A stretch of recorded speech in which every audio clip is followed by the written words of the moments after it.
A equipe masculina de handebol da Fundação de Esportes de Balneário Camboriú e Univale começa o ano com boas notícias. 2 atletas da equipe estão convocados para a Seleção Brasileira Juvenil de Handebol. O esporte, que tem um histórico vitorioso no estado, revela que está em ótima fase. No ano passado, a mesma equipe faturou o primeiro lugar nos Jogos Universitários Brasileiros e também no JASC. Este é o tema do Viva Voz de hoje, que já está no ar pela rádio e também pela TV Univale. Comigo neste programa, o acadêmico de jornalismo Lucas Gabriel. Boa tarde, Lisa. Boa tarde a você, curtindo aqui o Viva Voz pela rádio e pela TV Univale. Lembrando que você pode e sim deve entrar em contato com a gente através do nosso e-mail, vivavozunivale@hotmail.com. Também nossa página no Facebook, facebook.com/vivavozunivale. Entre em contato com a gente, dê sua opinião, dicas, sugestões, fique à vontade. Para falar sobre o handebol, nós convidamos o professor Derean Dutra, ex-jogador, treinador da equipe de handebol aqui da Univale. Obrigada pela participação mais uma vez, professor. É um prazer estar aí, né, com ex-aluno meu do Colégio de Aplicação Univale, né, cara? Muito bem, Lucas. Trabalhando aqui, né, então, para mim é um prazer estar aqui conversando com vocês sobre esporte, sobre handebol, né, que é que a gente está fazendo aí há praticamente 22 anos dentro da instituição, né? Professor, bom, a notícia que está chamando a atenção nesse momento é a escalação, a chamada de 2 jogadores desse time que foram chamados para a seleção brasileira, né, num primeiro momento agora, né? Eu queria que você comentasse com a gente o que isso representa, o que isso significa, inclusive para o esporte aqui na região. Assim, a nossa equipe tem um histórico já desde 2007 com resultados expressivos a nível do estado e a nível do Brasil, né? A equipe da Univale hoje ela é a 2ª equipe do Brasil no ranking nacional, só ficando atrás do Pinheiros de São Paulo, na categoria juvenil.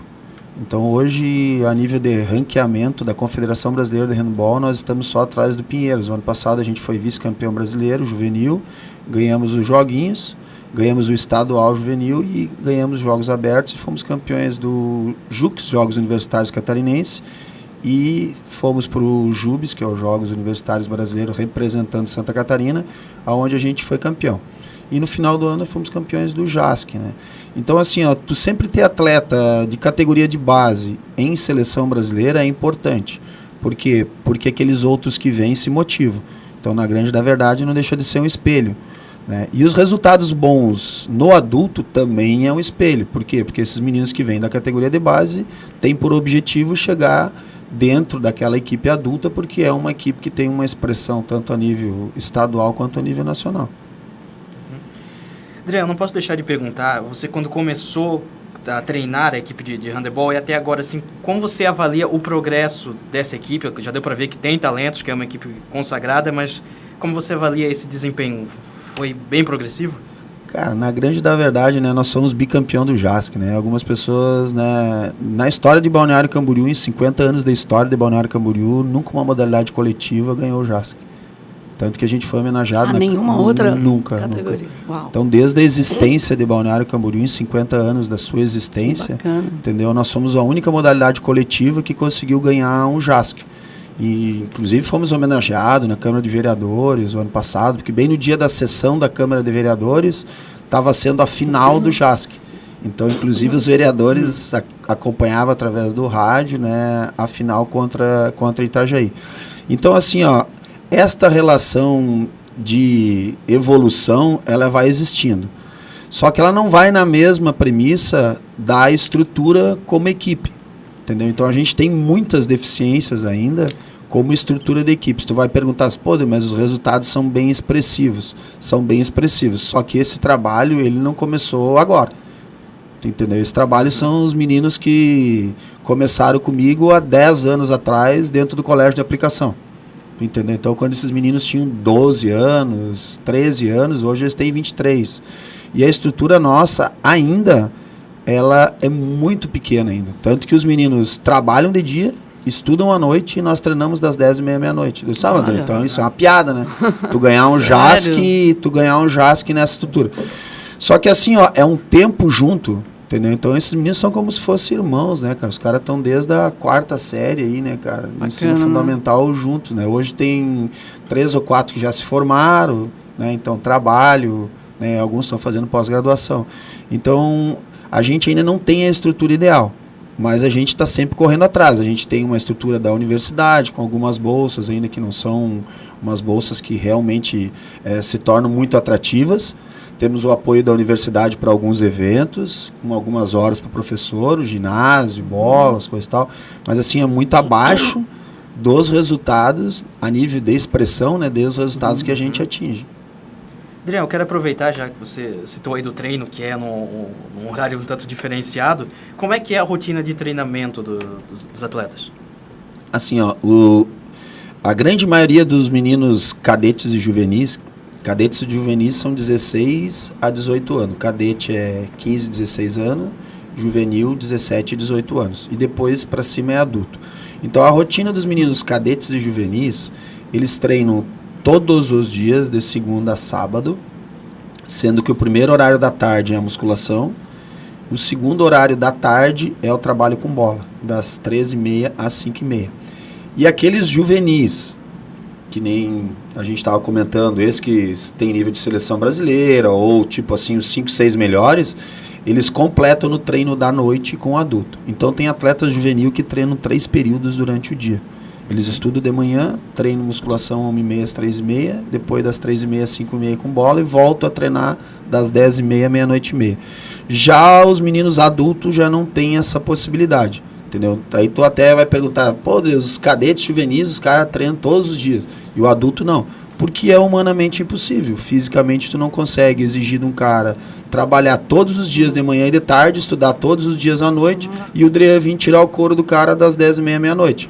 Então a gente treina 3 vezes por semana à noite, e treina no sábado 10 a meio-dia e meio, às vezes 10h30, meio-dia e meio, para os meninos poderem dormir um pouquinho mais, entendeu? E poder descansar. Então essa é a logística de treinamento nosso. Então as categorias de base, a gente consegue ter um volume maior, mas no adulto é impossível em função, né, das atribuições dos meninos.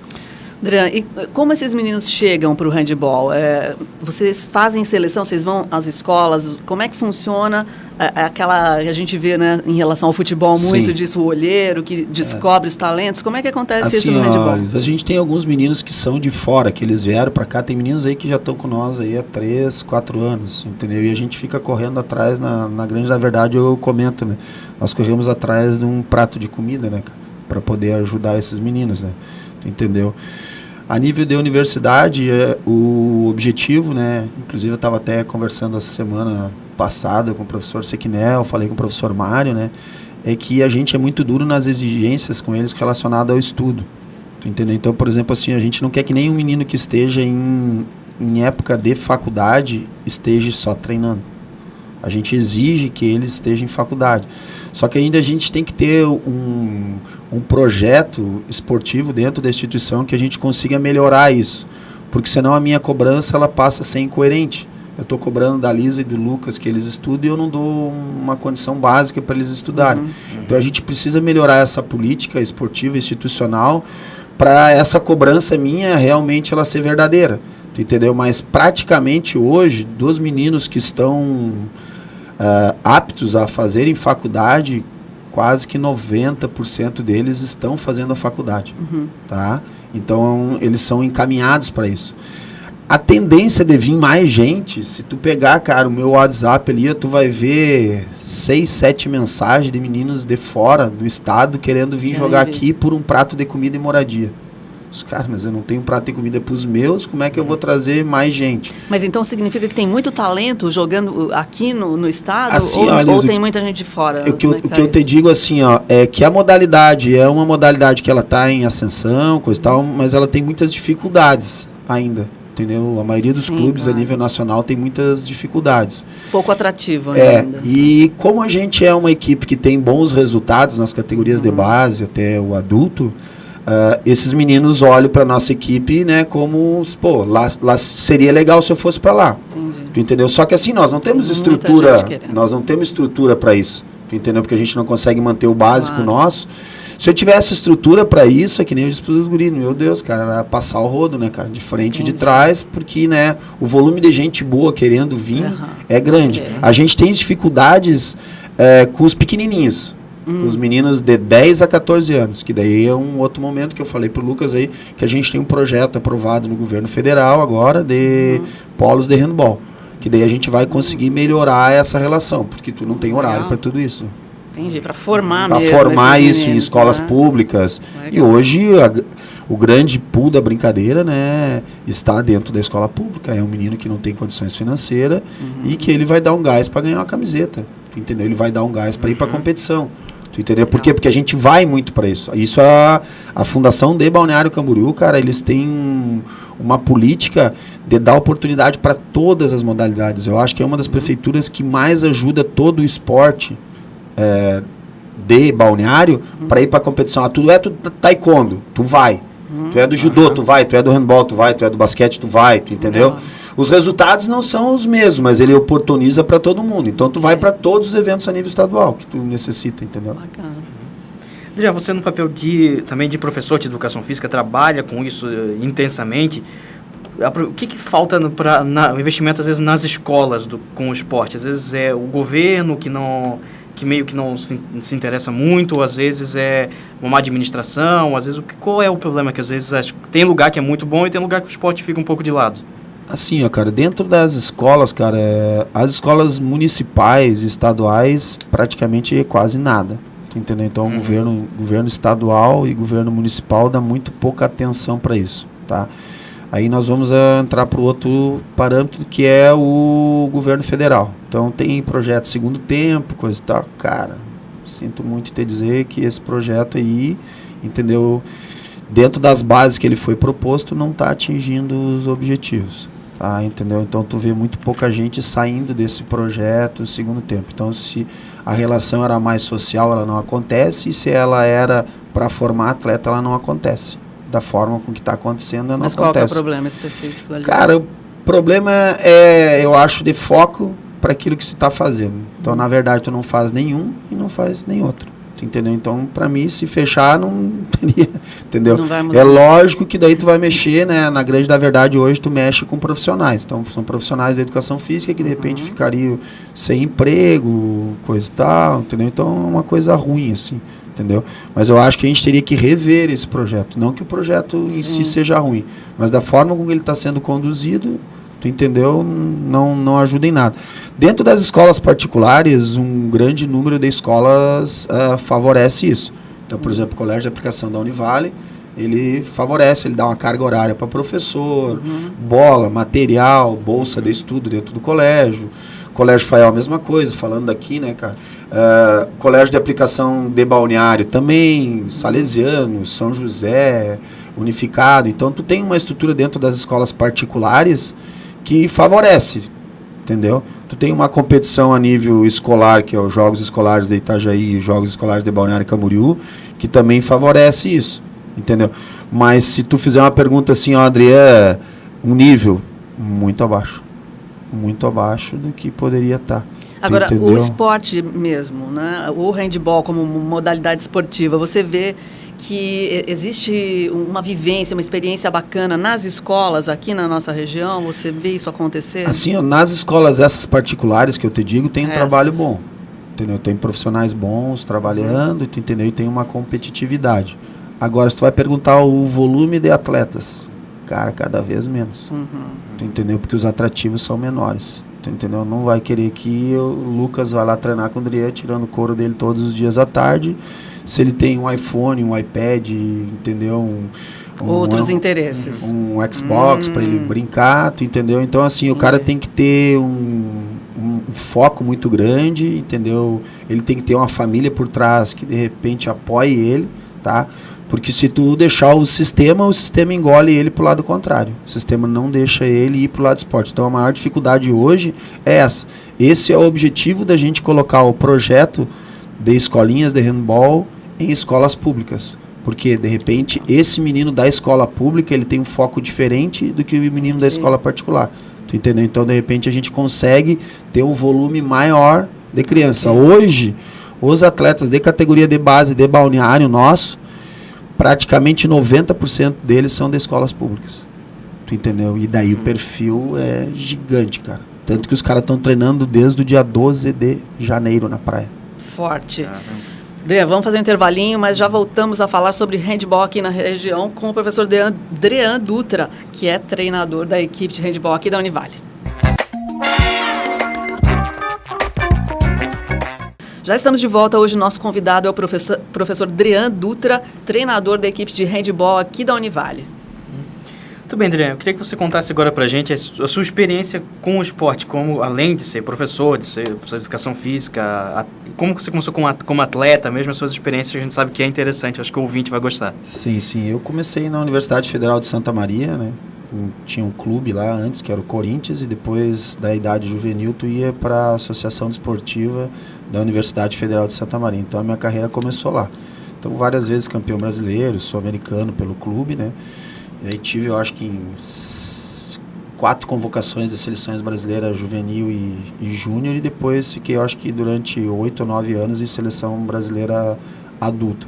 Daí joguei um ano fora do Brasil, fui embora para Portugal, joguei na TAP, Transporte Aéreo Português, estive numa Olimpíada em Barcelona, estive no Mundial no norte da Itália, nos Jogos Pan-Americanos de Indianápolis em 87, né? Então tive uma carreira assim como atleta muito boa. Em 89 eu fui escolhido o melhor jogador do Brasil, né? E no Pan-Americano de 91 eu fui escolhido o melhor jogador do Pan-Americano e goleador do Pan-Americano.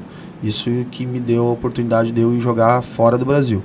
E depois dessa vinda de Portugal, eu fiquei 1 ano e meio em Concórdia, de 91 até 93, e daí eu vim para Itajaí. Daí fiquei 13 anos ali e agora estou há 8 anos em Balneário Camboriú, né, morando em Balneário, mas trabalhando em Balneário nós estamos há 2 anos. Os 2 anos que a gente foi para Balneário foi os 2 anos que a gente ganhou os Jogos Abertos. Adrian, a respeito da sua experiência jogando no exterior, como é que tu avalia assim, o esporte, por exemplo, em Portugal e aqui no Brasil? Nada a ver. Uma coisa com a outra, nada a ver. Entendeu? O handball no Brasil ainda está gatinhando. Entendeu? Então, só para gente ter uma ideia, na época que eu estava em Portugal, cara, a Liga Portuguesa, cara, ela tinha 3 divisões. A primeira com 12, a segunda com 24 e a terceira com 16 ou 18. Tu entendeu? Nós não conseguimos formar uma Liga Nacional com 12, cara. Tu entendeu? Nem no masculino e nem no feminino. Se tu vai perguntar, mas evoluiu. Cara, evoluiu, mas ainda está abaixo. Nós precisamos melhorar bastante, entendeu? Para dizer que a gente está chegando próximo dos outros. Teve resultados, mas ganhamos um Mundial Feminino. Sim, mas isso não é um reflexo da modalidade dentro do Brasil. Ganhou-se um Mundial Feminino porque a Confederação fez um trabalho legal na seleção, entendeu? E as meninas, praticamente 95% delas estavam jogando fora do Brasil. Entendeu? Então esse é o reflexo de tu ganhar um mundial, né? No masculino ainda gatinha um pouco mais, porque um volume grande de atletas está dentro do Brasil, entendeu? E esse ano que passou agora em 2014 que teve um volume de atletas grande indo para fora do Brasil, entendeu? Então tem uma oportunidade de fazer jogos melhores, entendeu? E a seleção está tendo um apoio maior, os atletas estão ganhando mais, tu entendeu? Só que assim, a realidade do handball nacional hoje, ela não tem nada a ver também com a realidade do handball há 4 anos atrás, entendeu? Então as pessoas também têm que começar a perceber isso. Para melhor. Entendeu? Então, por exemplo, na época que eu estava na seleção, ninguém ganhava R$1, cara. Tu entendeu? Hoje, a maioria dos atletas que estão na seleção, os caras vivem do handball. Ótimo. O que ganha menos ganha 6 mil e o que ganha mais ganha 10, 12 mil. Entendeu? Para cada fase de treinamento que eles vão, se é no Brasil é 4.500 para cada atleta, se é fora do Brasil é 6 mil. Então a gente também tem que começar a cair nessa outra realidade também. Não tem a estrutura ideal. Não tem a estrutura ideal, mas não é igual a de 12, 13 anos atrás. Então já melhorou. Tem entendeu? Um caminho para a juventude. Tem um caminho, então tem um caminho legal. Então tem atletas do Brasil que tá ganhando bem, coisa que na minha época não tinha. Tu entendeu? Para te ter uma oportunidade, tu tinha que sair fora. Né? E o handball está praticamente vinculado às prefeituras, cara. Quase que 90% dele, tanto no masculino quanto no feminino. Tu entendeu? Então, tu vê o ano passado, antes de começar a Liga Nacional, 2 equipes femininas fecharam as portas. Olha. Trabalharam 2 meses e fecharam as portas. Itapevi e o Moarama. Tu entendeu? Então, assim, quando está vinculado à prefeitura, então tu depende muito de relações políticas, às vezes, né? Entendi. Não é mais interessante. Em São Caetano, há 5 anos atrás, os caras decidiram que não iam fazer mais. Mandaram técnico, atletas, tudo e acabou. Não tem mais Tu entendeu? Então, as prefeituras não têm uma política esportiva bem definida para valorizar os profissionais, independente de quem entra numa fundação ou quem é o novo prefeito. Tu entendeu? Elas não têm uma política esportiva bem clara ainda, né? Entendeu? O governo federal tenta melhorar isso ainda com projetos de lei de incentivo, né? Com projeto de Bolsa Atleta. Então, o governo federal conseguiu dar uma melhorada nisso ainda. Mas a nível de prefeituras, tem algumas prefeituras que estão gatinhando ainda.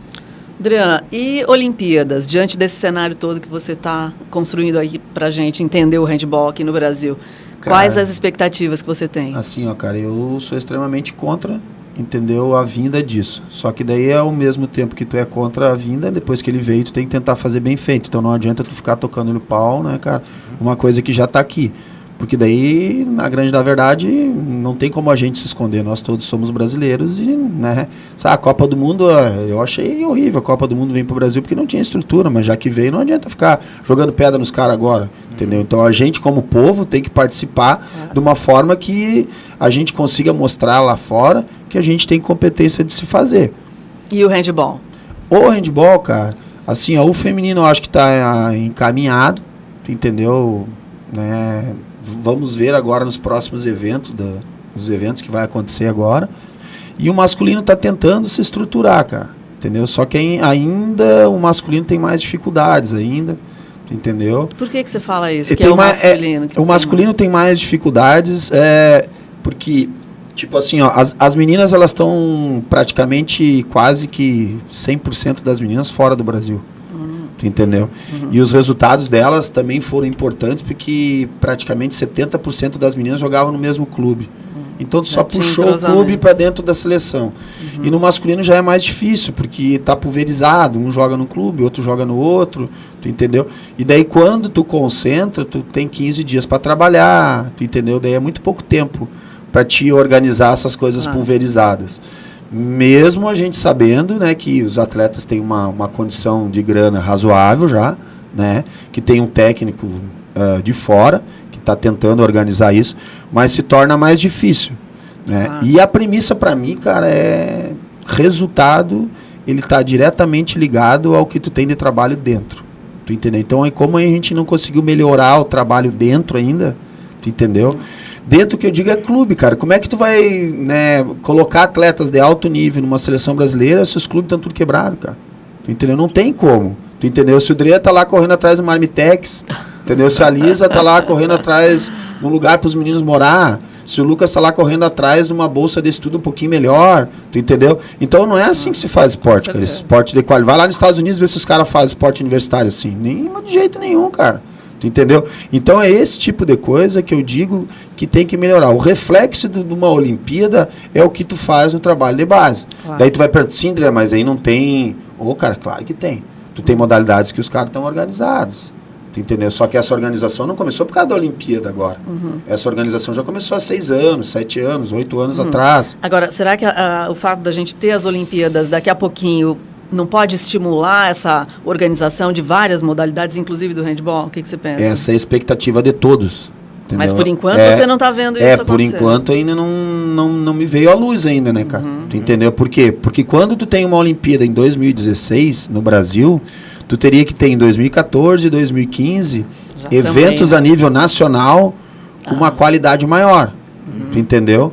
Ou seja, dando uma estrutura melhor. Entendeu? E assim, ó, não se faz equipe nenhuma, em lugar nenhum do mundo, se tu não tiver clubes bons. Tu não faz uma equipe, uma seleção, tu não vai fazer nunca uma seleção brasileira do nada. Tu entendeu? O futebol, ele é o que ele é hoje, porque sempre teve grandes clubes por trás. Porque se não tivesse esses grandes clubes, o cara não ia. Um Zé Mané vai chegar lá e vai organizar em um mês. Se o próprio Brasil, o Filipão não conseguiu organizar em 40 dias, tu imagina?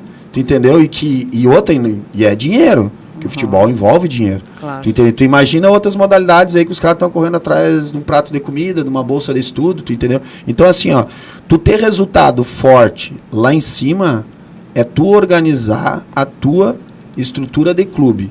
Ou, no caso do handball feminino, o que os caras fizeram? Não dá pra nós estruturar, vamos pegar e mandar essas meninas pra fora, 8, 10 meninas no mesmo clube, tu entendeu? Só que sim, ó, isso é paliativo. Claro. Tu entendeu? Porque se tu analisar o handball a nível nacional feminino, ele não tá para essa estrutura. Ah, mas vocês são campeão mundial. Então vai olhar uma liga nacional para te ver. Entendi. Tu entendeu? A equipe do Blumenau ficou, acho que em 3º ou 4º na liga, o cara tem 13 atletas treinando. Tu entendeu? Tô te dizendo isso aí porque ele participou dos jogos universitários, ficou no mesmo quarto que eu. Tu entendeu? Então, assim, não é a qualidade dos clubes é que tá dando desempenho lá em cima. No feminino, não. É porque essas meninas, 90% delas estão fora do Brasil. Legal. Adriano, uma curiosidade agora, assim.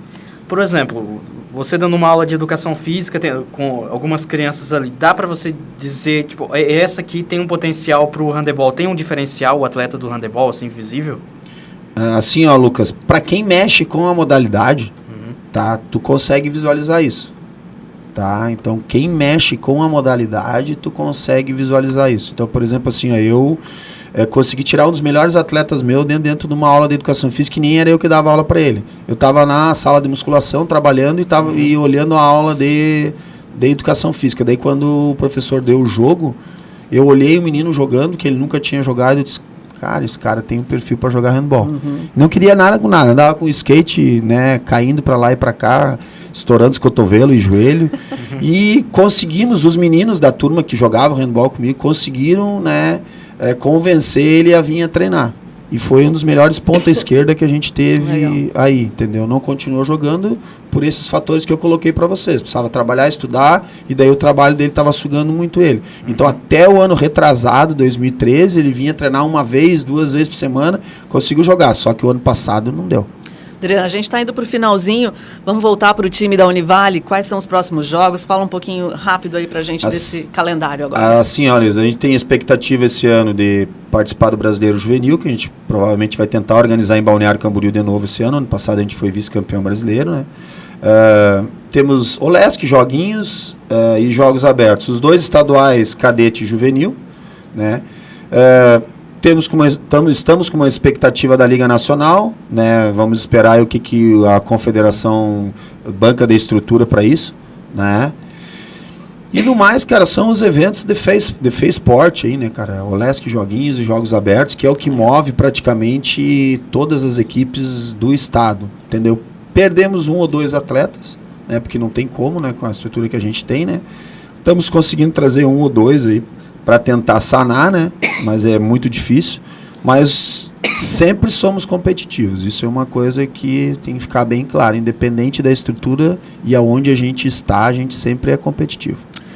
Muito bacana, parabéns aí pelo trabalho, Dran. A gente conversou com o técnico do handball, treinador aqui da Univale, Dran Dutra. Obrigada. Volte sempre, mande notícias do handball aqui da nossa Univale. Obrigado vocês. Se precisar, a gente está sempre às ordens. Hein? Ficamos aí, né, Lucas? É isso aí. Muito obrigado, Adriano. Obrigado a você de casa aqui ligado no Viva Voz. Lembrando que você agora segue aqui pela Rádio Univale com o Unirepórter e na TV com a programação do canal Futura. Muito obrigado pela sua companhia. Esse foi mais um Viva Voz. Suas ideias em alto e bom som.